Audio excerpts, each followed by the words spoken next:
Is this the fulfillment? We want Mubarak to get out! Of ancient prophetic text? What about the weird weather anomalies? Hundreds of cars were entombed in snow. The magnetic pole has shifted. Magnetic north is moving. There are those who say that something has happened to the moon. The moon looks funny. The moon looks out of place. The moon is shifted. The moon doesn't look the way it's always looked to me. Why is it that an earthquake occurs of 7.0 or greater almost on a weekly basis? What about the tens of thousands of birds falling from the sky? Are we looking at extraterrestrial disclosure? Again, is it business as usual? Is this normal?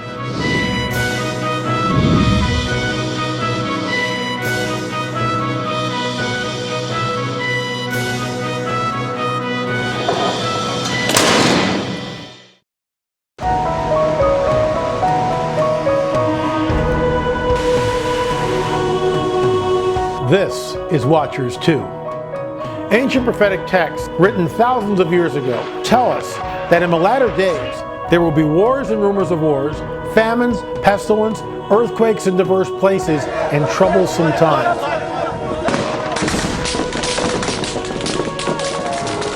What we are seeing in the Middle East is certainly wars and rumors of wars. With the recent riots in Egypt, Tunisia, Libya, Yemen. The action follows political unrest in Egypt and Tunisia that saw both countries' leaders step down. Possibly Saudi Arabia, Bahrain. The level of violence peaked in the Bahrain capital, Manama. Tear gas was fired at anti-government protesters and gunshots also rang out. Are we looking at a redistribution or a reconstruction of the existing borders in the Middle East? What is going to come of this? We're not certain as of this broadcast, but I will say this. There is great unrest in the Middle East, in the Muslim world, on the Arab street. The fact that we're pushing democracy is naive as can be. Iran is perhaps the model, because they'll go from an autocratic situation to democracy, just giving the power brokers an opportunity to move in. And that's how it was a matter of months, and they became Ayatollah took over and so forth. And I think the same pattern could repeat itself in Egypt, because the democracy itself is an unstable form of government. People don't realize.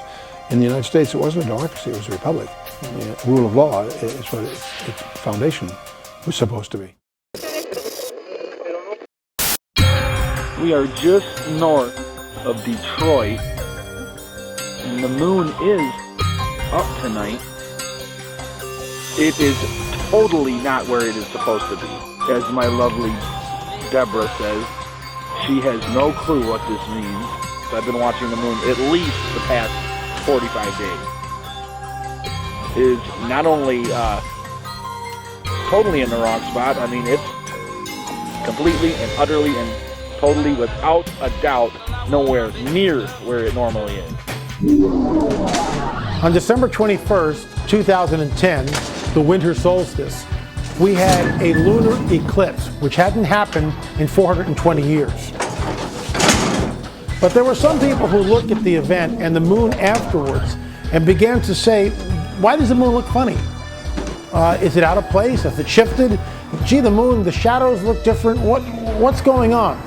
We tried to find out and get to the bottom of it. We took what's known as a red camera and went up in a secret location in the Hollywood Hills and shot the rising of a full moon. And we compared and sort of did an A/B between our footage and what another videographer had taken of the moon. And what we discovered was that it appeared like the lunar surface somehow had rotated about 135 degrees. How can that possibly be? We called the Griffith Observatory, Jet Propulsion Lab, Pepperdine University, and UCLA. All we're trying to do is ask some questions. We basically got the door slammed in our face. No one would come on the record. No one would address the issue. I found another site that was telling me that the moon is out of phase. It's not in the place that it should be. In other words, according to local maps that show you the different phases of the moon and what it should look like and how it should look like, whether it's a gibbous or a crescent, and what part of a crescent or what degree of it should be crescent. When you go out and actually look in real time, it's about 2 days off from being out in a proper phase, and it's almost as if the moon has clocked itself 90 degrees off of what it used to look like, with the craters and the seas and everything slightly out of position. We tried to get the Griffith Observatory to have us come up and ask some of their people what was going on with the moon, and we were flatly turned down. I mean, immediately. There was no well, nothing, no goodwill at all. It was just bam, door closed. What are your thoughts on that? Well, I think you got to remember who's paying the bill at the observatory. I believe it's the county that's responsible for the observatory. And I think if they came out with any conclusive statements as to any of this or pole shifts or anything else, they might be spanked. So they just don't want to get involved. Going back to the moon, and are these things connected in any way? We know that right after the lunar eclipse, people began to discuss that the moon, the lunar surface, seemed to have shifted. 10 February, as the moon, it's upside down.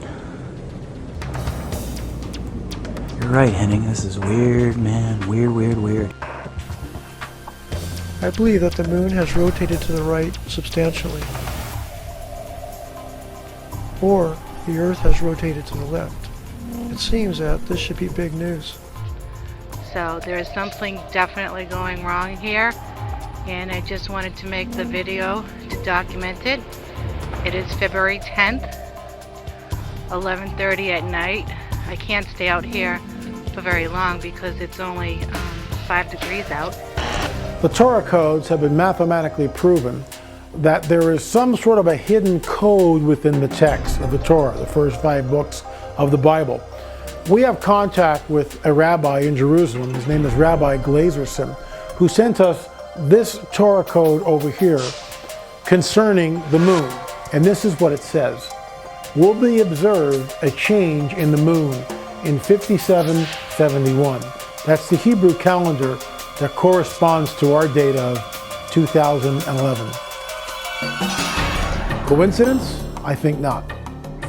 Lorenzo Iorio from Cornell University has written a paper under General Relativity and Quantum Cosmology. The title of the paper is this: On the Anomalous Secular Increase of the Eccentricity of the Orbit of the Moon. The bottom line here, his closing statement is this: thus the issue of finding a satisfactory explanation for the anomalous behavior of the moon's eccentricity remains open.